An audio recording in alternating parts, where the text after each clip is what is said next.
Saya dan Posar Bitung telah terjadi musibah kecelakaan pelayaran kapal KM Eli 02 dari Sunda Kelapa tujuan Pontianak, kandas dan tenggelam di perairan Pulau Mendanau pada pukul 03.00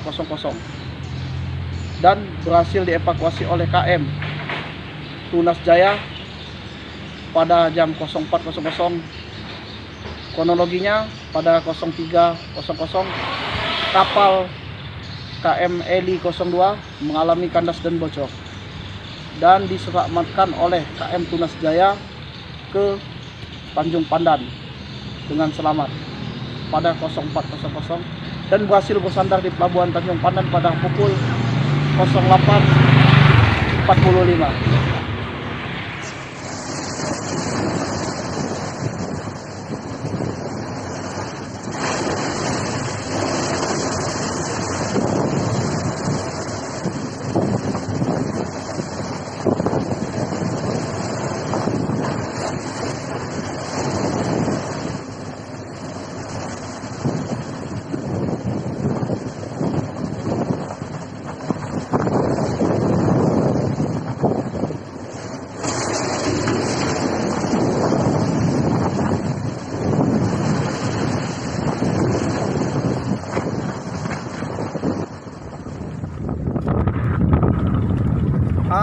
Untuk posisi L0